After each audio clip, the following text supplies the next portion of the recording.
The following is an exclusive presentation of Cablevision local programming, TV that's close to home. Governing in the town of Ramapo and the Rockland Legislature, Councilman Dan Friedman and Legislative Chairwoman Harriet Cornell next on Meet the Leaders.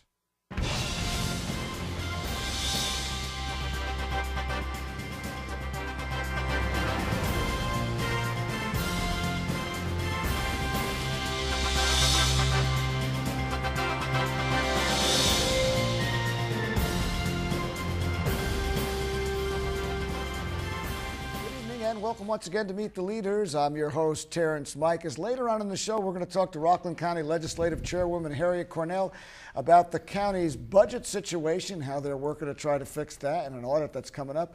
But first, Daniel Friedman is a councilman in the town of Ramapo. He was appointed to that position a short time ago. Then he ran for re-election, won, and he says there's a lot of things that he wants to do in the town of Ramapo, working with, of course, the full council. We're going to talk to him about that now. Welcome. Well, thank you, Terrence. Thank you for having me.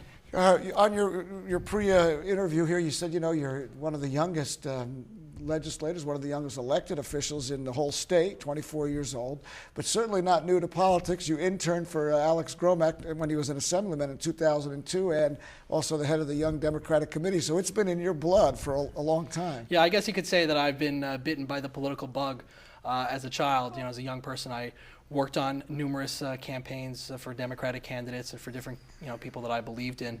Got involved with the Young Democrats to bring in more young people into politics and to get their interest in government heightened.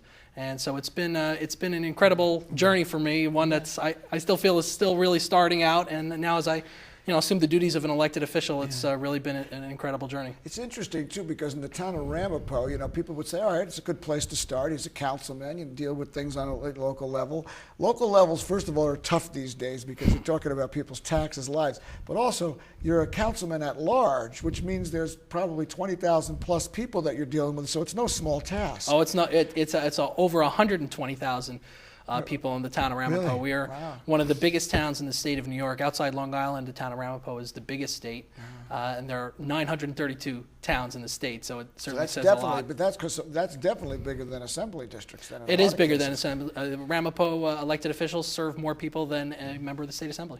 So then, as a council person, unlike some of the other municipalities in the area, you really have to see things very broad, and you have to see things with that many people, not so much just nuts and bolts like a lot of work that is done in municipalities. You have to see things how they're connected to county government and how they're connected to state government. Oh, absolutely. And I interact with our county leaders and leaders in Albany on working on issues that affect all the people of our town. There are some general issues that affect everyone, but Ramapo is a town that has so many different communities with so many different needs, and you have to juggle a lot to serve all the people there, and it is an incredible experience, and it's something that I really enjoy.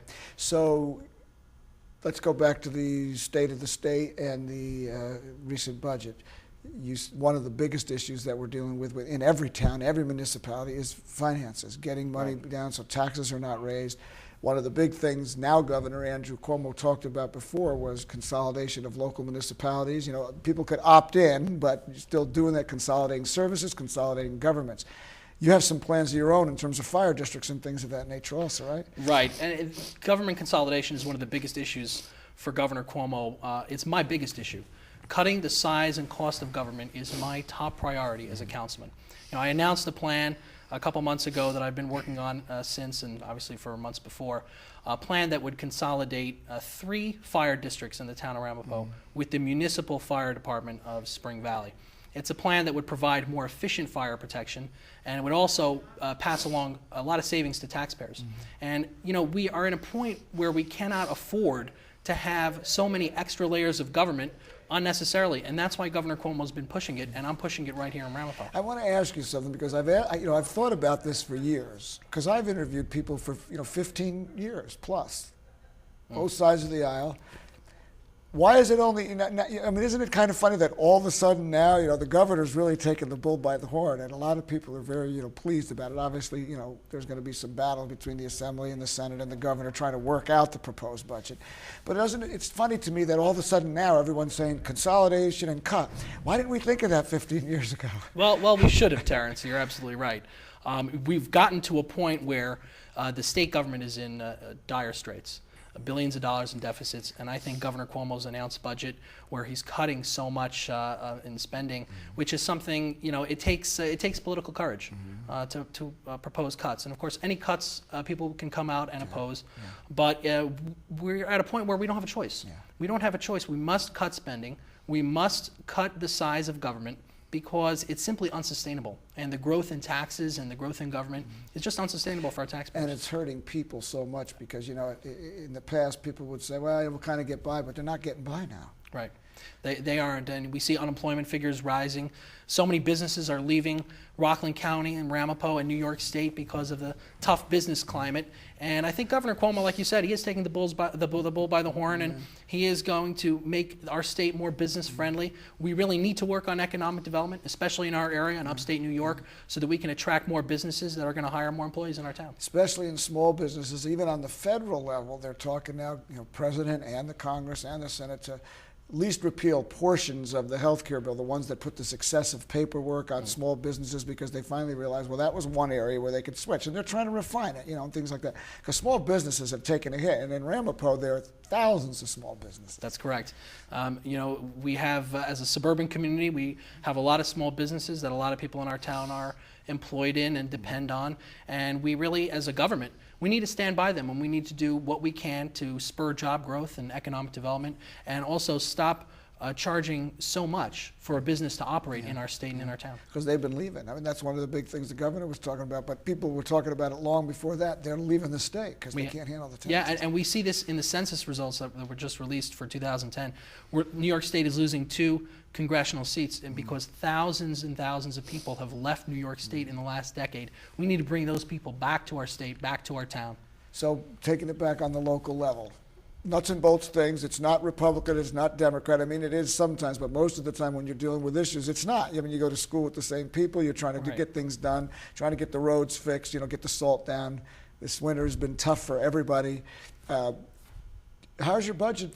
Consolidation is what a lot of people talk about. The budget in terms of snow removal must be peaked right now. Well, yeah, we're nearing it. It's been a very difficult winter. But one thing that we're committed to in the town of Ramapo is never skimping out on services. We're never going to cut services. There can be 100 snowstorms. We will respond to each and every one of them, because the people of our town rely on us, and they deserve those services because they pay taxes for it. So you have the fund balance. Is that where you go to? We do. There's always a reserve fund that we're able to tap into if we should need to. We're constantly looking and evaluating spending, but cutting spending is another issue that I've been working on. Then you were talking about that with consolidation and cutting spending. So let me just talk to both of those kind of back to back. Have you got any feedback from the fire departments on that? Because obviously, when change is hard for people. Right. Change is always hard, and consolidation is actually something that the state legislature and Governor Cuomo, when he was Attorney General, was really pushing. But it's actually never really been done. A real government consolidation where eliminate governmental entities has never been approved, because it's such a difficult task, because people are so resistant to change. People who want to see the status quo remain the same, and the special interests get involved. And I have been speaking with elected officials and with the fire community. Firefighters are excited about it, actually, because they'll have more control over the administration of fire protection for their department. And obviously the taxpayers are excited because the benefits to taxpayers are tremendous. And is there anybody in the fire department unexcited? There are always going to be people who are unexcited, but I've said it before. I'm committed to sitting down and working with everyone in the fire community to make sure that this is a plan that works for the firefighters, because I would never want to jeopardize the fire protection in our town. The great thing about this plan, though, is we're not shutting down a firehouse. We're not changing anything that any of the firefighters are doing. The firefighters, there's one department, the Spring Valley Fire Department. They respond to fires within the village of Spring Valley, as well as the 3 districts that I'm looking to consolidate. They're still going to respond to it under the consolidation plan, except it'll all be part of one unified district. And it makes sense. Those districts don't have their own fire companies or their own fire departments, so no one's losing a job or going to lose any coverage any area that they cover. What kind of support are you getting from Supervisor St. Lawrence and from other council members? Have you talked about this? Are you all on the same page, or is there a debate over it? Oh, absolutely. Well, the first thing that I do when I have an idea or make a proposal is to discuss it with the supervisor and with the So other they're not members of the finding board. about it in the press, right, or something Never, else no, like that? no, that never ever Yeah, happens. that's smart. Thank you. And they're very supportive of it because they understand the need to consolidate government and relieve the burdens on our taxpayers. You also were talking about, other ways of saving money, in terms of the environmental area, hybrid cars. Now, I know a lot of people have tried to move to that, but when you have cars already in place and you don't want to spend, a move to go to hybrid cars is probably something that's long-term, I would think. Yes. Well, I announced a plan that I believe is a real game changer. It's a long-term plan that will replace the municipal vehicles in our town with hybrid vehicles. We have 62 vehicles that can be replaced that are not heavy equipment vehicles like plows and things like that, as well as 16 You mean unmarked. like cop cars and things? Well, I looked at police vehicles. The problem is that there are no hybrids that have the kind of built-up systems that our police cars need. So marked police vehicles we can. The unmarked detectives' vehicles and like the chief's vehicle, we can go and That's pursue. interesting. That's interesting. Now, the plan is right now is to take a look every time the town board reviews the purchase of a car. We're replacing a car that already exists.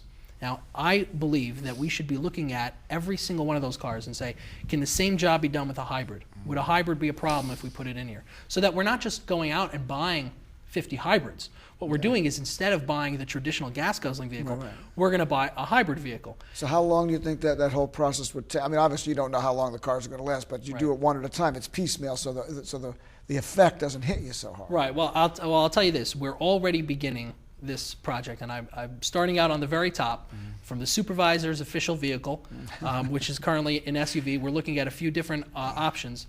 We are going to get him a hybrid car. His car is going to be hybrid. I went next door to our police department.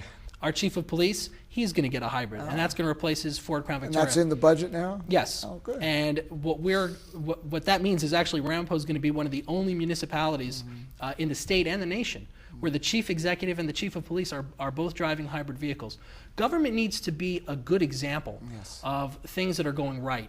And this is one of those projects that I think, sure, it's going to take a few years to fully implement, but we're patient people.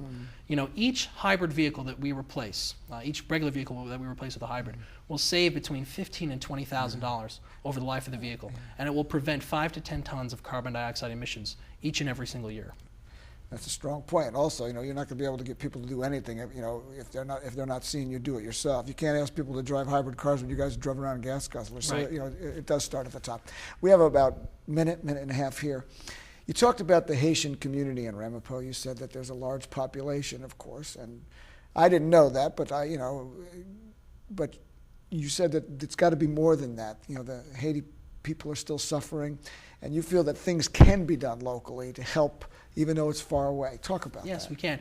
On January 12th of last year, when that earthquake hit Haiti, we have so many community organizations that got together with our town officials to respond to that earthquake.